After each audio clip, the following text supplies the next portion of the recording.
Hello students, hope आप सब अच्छे होंगे। मैं आपका फ्रेंड मेंटर गाइड नवीन मिश्रा आप सबका एफएमजी क्लासेस में बहुत बहुत स्वागत करता हूं। तो चलिए कंटिन्यू करते हुए class 11 chapter sequence and series exercise 9.2 के लास्ट क्वेश्चन 18 को करते हैं।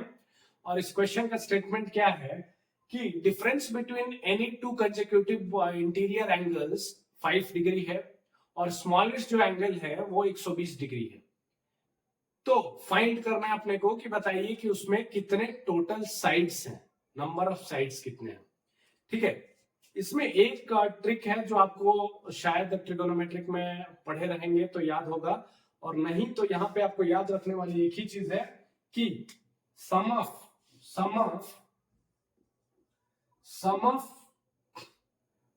Interior angle of a polygon, interior angles of a polygon is equals to polygon का इंटीरियर एंगल का जो सम होता है वो 180 degree into n-2। n-2 number of side जितना भी हो उसमें से -2 करके इंटू 180 डिग्री करेंगे तो वो सम होता है। बस यही सम से हमें क्या क्या मिला हुआ है, देखिए यहाँ पे हमारे पास 5 डिग्री का क्या है, डिफरेंस है। डिफरेंस मतलब यहां से हमें पता चला कि डी का वैल्यू क्या होगा, 5 डिग्री हो गया।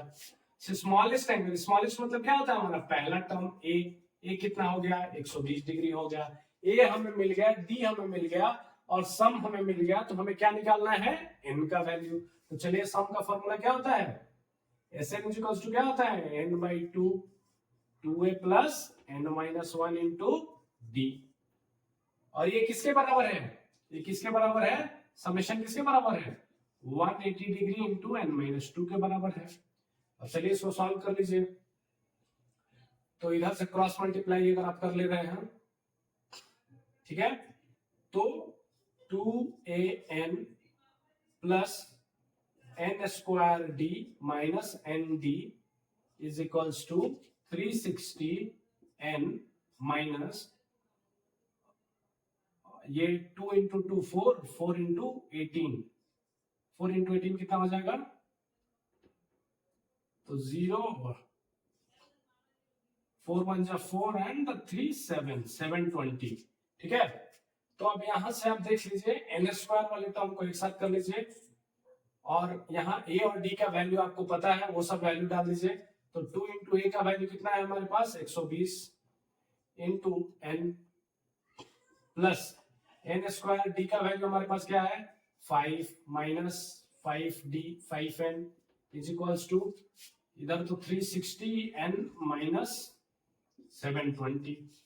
ठीक है, अब देखिए यहाँ पे क्या हो गया, 120 इंटू 2 240 n माइनस 5n मतलब 235 n।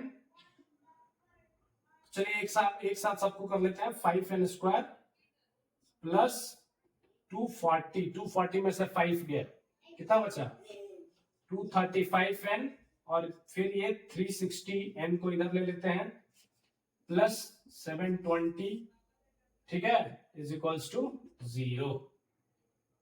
तो अब यहां से देखिए क्या हुआ, 5n स्क्वायर माइनस ये क्या हो जाएगा, 10 में से 5 गया 5, 6 में से 3 गया, सॉरी 5 में से 3 गया 2 और 125 प्लस 720 इज इक्वल्स टू 0। ठीक है, अब इसको आपको सॉल्व करना है। 5 को अगर हमने निकाल लिया यहां से कॉमन बाहर, तो एन स्क्वायर इंटू 25, ये n है 25n प्लस ये क्या हो जाएगा, 5 1 जा 5, 144। ठीक है, तो n square minus 16n minus 9n plus 144 is equals to 0। यहां से n अगर आप कॉमन ले लेते हैं तो n माइनस 16 और यहां से n कॉमन ले लेते प्लस यहां से आपको क्या कॉमन लेना है, अगर आप -9 को कॉमन ले लें तो n minus 16 is equals to 0। अब n minus 16 is equals to 0 और n minus 9 is equals to 0, मतलब n का वैल्यू या तो 9 या फिर 16।